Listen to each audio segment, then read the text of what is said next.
Участвате в две листи, госпожо Белобрадова, в 25-ти район, така наречения лидерски район в София, 25-ти МИР София, а също така и сте в листата в Добрич. Здравейте и добре дошли. Сега, попитах вчера и вашия колега Йордан Иванов от ДСБ. Попитах го, не смутихте ли избирателите с тези листи? Защо знакови лица до тук ги няма? И защо обратно? Известни лица като вас пък не са водачи на листи. Пак ли разчитате на преференциите? Вие имате голям опит и голям успех с преференциите. Така че не би трябвало да ви плаши мястото в листата. Но защо? Получи ли се напрежение в листите на ППДБ? Всички преговори, които се правят по реденето на листите, са между трите партии, които са вътре в коалицията. В този смисъл на думата винаги сме се стремили да бъдат максимално адекватни и максимално смислени спрямо съответните избори. Тук не сме на състезания по това да ни сложат на първо или на второ място и да по този начин да блеснем и да получим някаква заслуга. Слагат се хора така, че да могат да бъдат възможно най-ефективни в рамките на листите. Аз съм на пето място и миналия път бях на пето място в 25-ти МИР. Мисля, че и по-миналия път, ако не се лъжа. Така че това за мен са четвърти избори в рамките на 25-ти МИР. Била съм и водач, била съм и на пето място. И всеки път съм била на място, което е било максимално ефективно за листата. В този смисъл на думата няма място за его. Има единствено и само място за това коалицията да покаже, че това, което прави за хората е максимално ефективно, дори още в началото на изборите, именно реденето на листите. Да не се вторачваме в това кой къде е, защо го няма генерал Атанасов като водач на листа, защо го няма Георги Ганев и така нататък и така нататък. Защо го няма въобще пък Владо Панев, защо го няма Зеленото движение. Да не се вторачваме в тези въпроси. Най-важното, което трябва да направим е всъщност да обърнем внимание на това какво се случва след изборите. Разбира се, има колеги, които се отказаха, защото решили да имат друг живот, направили са друг избор. В край на краищата политиката в голяма степен е работа по желание. И винаги съм твърдяла, че въпреки нейната тежест, защото понякога нейната тежест е изключително голяма, в край на краищата всеки, който реши да не поеме тази тежест, а да прави други също така смислени неща, поема по своя път. Казвате, най-важното е да гледаме след 9 юни. Ще гледаме след малко след 9 юни. Преди това обаче в дните до 9 юни какво трябва да се случи? Смятате ли, госпожо Белобрадова, че ще се работи вашата тактика да покажете, да докажете, че решенията в ГЕРБ се взимат от друго лице? Че на шията на Борисов, както беше вашата метафора, на шията на Борисов седи друга личност, господин Пеевски. Значи, ние не можем да говорим за тактики. Нашето послание към избирателите винаги се основавало на истината, на това, което реално съществува като фактическа обстановка. Да, понякога фактическата обстановка е била изключително сложна, стигала трудно до избирателите. Например, нуждата от конституционна реформа, нуждата от съдебна реформа. Но с многото години говорене, всъщност хората разбраха, защото всъщност това е абсолютно необходимо. Както борбата с корупцията, регулаторите и всичко останало. Сега в момента истината е, че евроатлантическото, демократичното мнозинство не е мнозинство на хартия.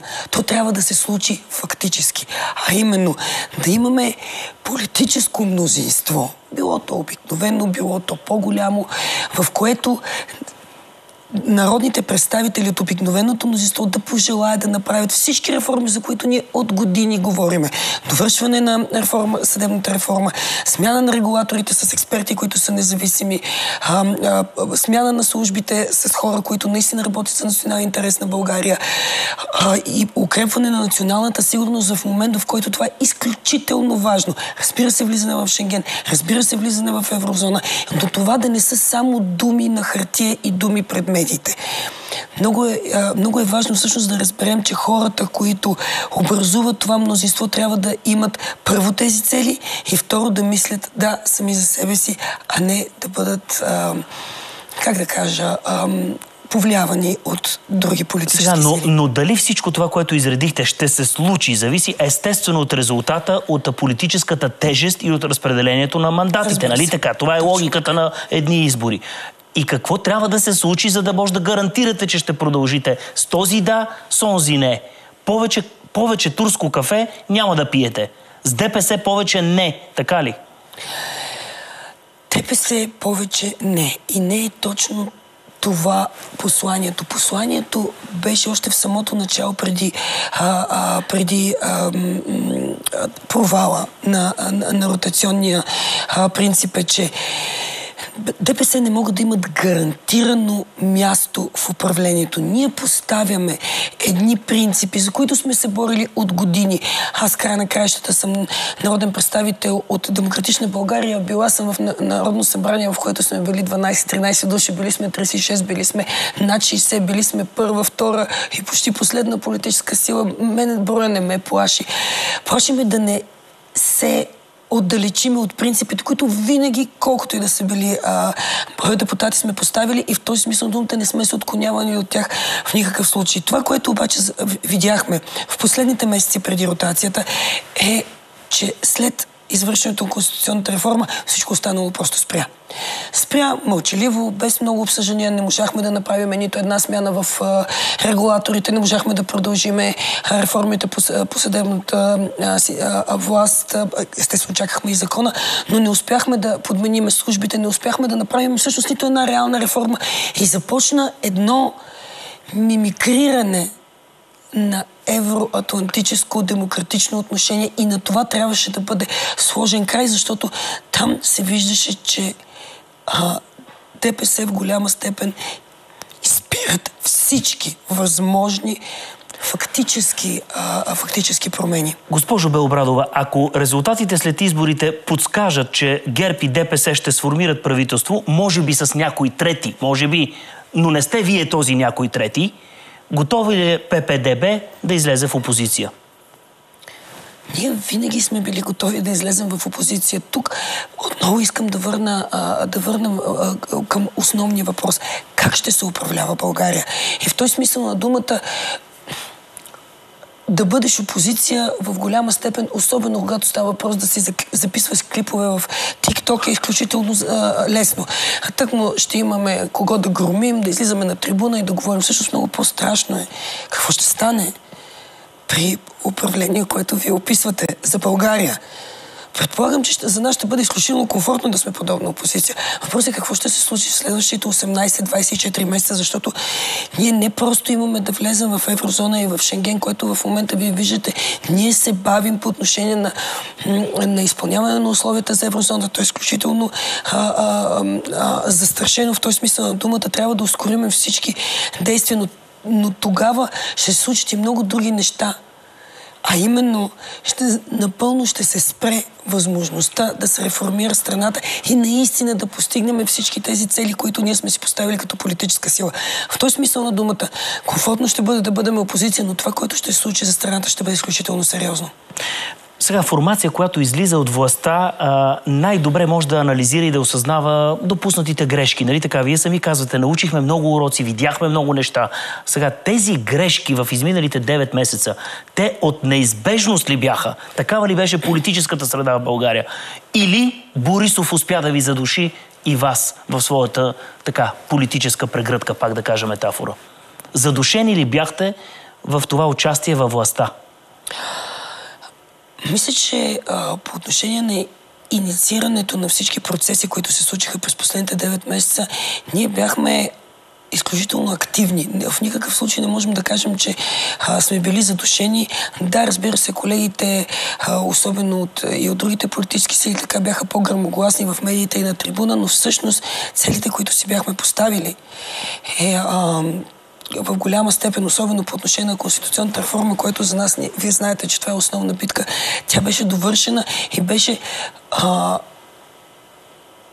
плод на изключително дългогодишни усилия, които се вижда, че ти работиш всеки Божи ден, дори когато си малък, дори когато си голям, работиш за едно и също нещо. Предложихме един изключително добър кабинет. Успяхме да постигнем договореност с останалите колеги и в момента, в който свърши мандата на нашата договорка, ние направихме това, което бяхме обещали. Академик Денков си подаде оставката. В този смисъл на думата, ние преминахме през тези месеци точно както бяхме обещали, точно това, което бяхме заявили и точно това, което казахме пред избирателите, ще направим, това и направихме. Имате ли притеснение, госпожо Белобрадова, от социологията, която очертава поне 200 хиляди души отлив, поне казва. Между 200 и 250 хиляди ще изгуби ППДБ. И всъщност това ли е кошмарният сценарий за вас, неприятното, да се борите, може би за второто, а може би за третото, а да не казвам, може би и за четвъртото място? Вижте, това са 5 избори за мен в рамките на 3 години. Не ви вълнува този въпрос? Не, че не ме вълнува. Социологията е измерител за едни избори. В този смисъл на думата не може тя да е притеснение. Не може тя да е център на нашите размишления. Единственото, което ни вълнува, е как ще се управлява държавата след 9 юни.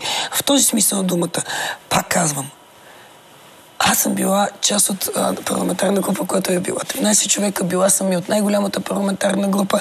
За мен е от значение как ще бъде управлявана страната.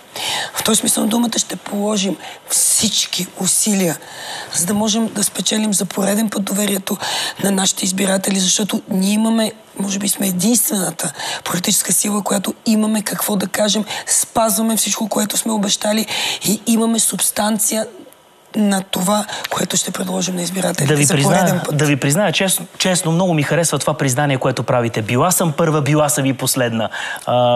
Така да е метафора. Била съм първа, била съм и последна. Не ме притеснява тази игра. Но понеже вашата публичност е така като един вид инфлуенсър, един вид артист, един вид творчески човек, човек в социалните мрежи, човек, който пише. Имаме 2-3 минути до края. Ще ми разрешите ли да използваме тези минути за вашия моноспектакъл? Представете ли си, че Елисавета Белобрадова утре има моноспектакъл в Националния дворец на културата? Ма той политически спектакъл ли е, госпожо Белобрадова?